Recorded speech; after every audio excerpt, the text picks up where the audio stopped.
For a change list में आज दिग्गज कंपनियों के नतीजे ज्यादा हैं और शुरुआत करते हैं उन सभी नतीजों के साथ जो अच्छे रिजल्ट्स हैं और शेयर बहुत ज्यादा महंगे भी नहीं, अभी तक वैल्यूएशन ठीक है, रीजनेबल है। वरिंदर, गुड मॉर्निंग, बताएं उनके बारे में।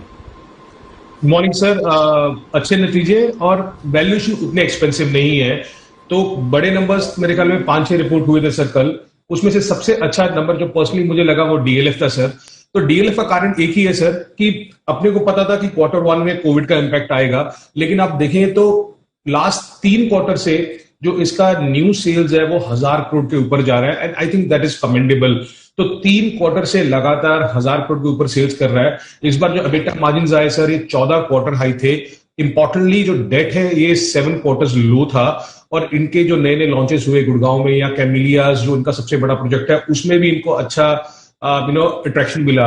नॉट ओनली डीएलएफ सर, अगर आप शोभा का कमेंट्री सुन लीजिए, प्रेस्टीज का जो they give first quarter update and all, तो हर कंपनी जो साउथ में है या फिर नॉर्थ में है, हम देख रहे हैं कि हमें रियल एस्टेट में कुछ बहुत बड़ा हो रहा है जो मेरे ख्याल में 10-12 साल के बाद इतना अट्रैक्शन आ रहा है। तो डीएलएफ स्टैंड आउट फॉर मी।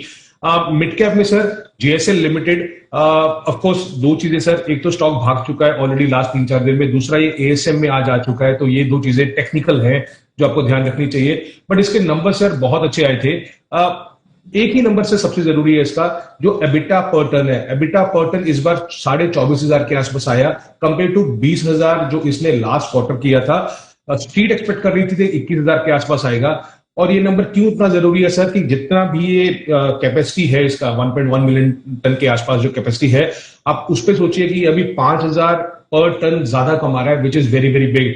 और इसका अभी कैपेसिटी डबल होने वाला है सर, अगले 2 या 3 साल में डबल होने वाला है। तो ये सारे जो नंबर्स हैं आपको 1 मिलियन टन या 1.1 मिलियन टन पे दिख रहे हैं, अगर आप 2 मिलियन टन पे करेंगे तो ये नंबर्स बहुत बड़े हो जाएंगे।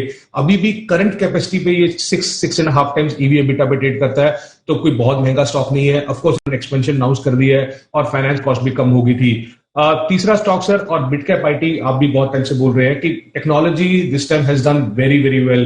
तो 2 कंपनी है सर, केपीएडी टेक्नोलॉजीज और Zensar technologies. I think they did very very well. अभी केपीएडी टेक्नोलॉजीज का गाइडेंस स्ट्रॉन्ग था सर, मार्जिन इनके 16-17% के आसपास आ रहे हैं, which is a good thing. Constant currency growth 4.5% आया, वो अच्छा था। ये एक कंपनी है सर जो मेरे ख्याल में हर क्वार्टर में देखा कि कैश बढ़ रहा है। 10 क्वार्टर से लगातार नेट कैश इंप्रूवमेंट हो रहा है। अभी भी ये कुछ 880 करोड़ के कैश में पड़ी है। 25 टाइम्स पे ट्रेड करता है स्टॉक FY23। आई थिंक मैंने ये स्टॉक डिस्कस किया हुआ है आपके चैनल पे VRS पे, तो इसलिए बोल सकता हूं कि अगर आपको इलेक्ट्रिकल व्हीकल में रहना है और एक स्ट्रॉन्ग टेक्नोलॉजी कंपनी चाहिए, देयर इज नो तोड़ अपार्ट फ्रॉम केपीडी टेक्नोलॉजीज। जिस तरीके से ये लोग काम कर रहे हैं, कौन खोला 4 बजे तो मालूम चलेगा। जेंसार सर, बहुत टाइम के बाद देखा हमने कि जेंसार का इतना अच्छा नंबर आया। To be honest, I think last 6 साल से हाईएस्ट ऑर्गेनिक ग्रोथ आया, विच वाज 5.8% क्वार्टर। 3 क्वार्टर के बाद देखा हमने कि जो इनके क्लाइंट्स हैं, चाहे वो हाई टेक में हुए या टॉप 5 क्लाइंट्स हुए, दोनों में बढ़ोतरी हुई है, which is a good thing. A bit margin कमजोर थे सर, आप देख सकते हो कि एबिट मार्जिन अगर केपीआईटी के 17.5% है, इसके 14% है। इसमें सैलरी इंक्रीज हुआ तो वो था, तो 110 बेसिस पॉइंट क्वार्टर कम था, बट फिर भी स्ट्रीट से एक्सपेक्टेशन से अच्छा था।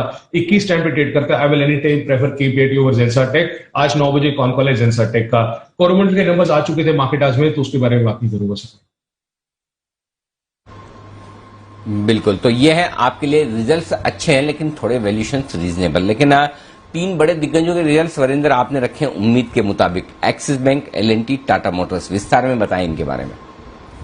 बिल्कुल सर, आई नो कि इसके रिजल्ट्स मार्केट आज में आ गए थे नवीन फ्लोरिन के, बट जस्ट बिकॉज की केमिकल स्पेस ऐसी हो रही है। लास्ट क्वार्टर में अपने बात किया था कि मार्जिन किस तरीके से कम हो रहे हैं क्वार्टर आफ्टर क्वार्टर, और ये सस्ते स्टॉक्स नहीं है। नवीन 75 टाइम्स पे ट्रेड करता है सर, 75 टाइम्स से 28% से मार्जिन कम हो गए, 23% हो गया लास्ट 4 क्वार्टर में, तो उसका ध्यान रखिए। Anyways, focusing on the bigger numbers जो आपने बोला, जैसे अभी एक्सिस बैंक का स्टोरी आई थिंक सिमिलर था सर, जिस तरीके से हमने दूसरे प्राइवेट सेक्टर बैंक्स का देखा। हमने देखा स्लिपेजेस ज्यादा थी, निम्स डिक्लाइन किया क्वार्टर जो एचडीएफसी बैंक के साथ हुआ था, तो स्लिपेजेस इसकी 6,500 करोड़ आया था। स्ट्रीट एक्सपेक्ट कर रहा था कि 4,000 करोड़ के आसपास आएगा, तो स्लिपेजेस बढ़ गई है इसकी।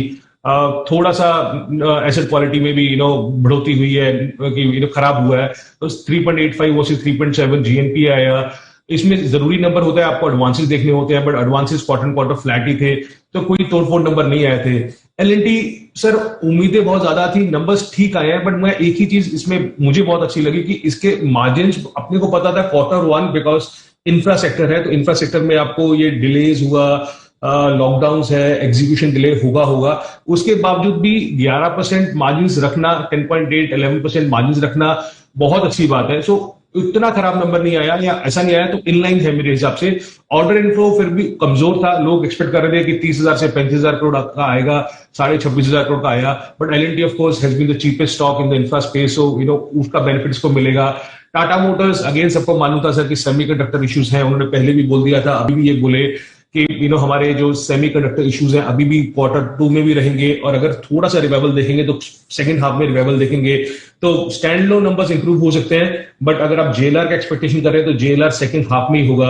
अब मार्जिन स्ट्रीट एक्सपेक्ट कर रही थी कंसोलिडेटेड बेस पे 9.5 से 10% आएगा, 8% मार्जिन आया, तो कोई बहुत again almost in line with everyone new कि हम टाटा मोटर्स किस तरीके से करेगा, but at the risk of sounding repetitive, अगर स्टैंड आउट मेरे लिए था सर वो इस बार रियल एस्टेट हो रहा है, डीएलएफ जैसे मैंने बोला, कमोडिटीज हो रही है, स्टेनलेस स्टील में जेएसएल था, और mid cap technology KPIT was there. 3 companies बोलूंगा सर।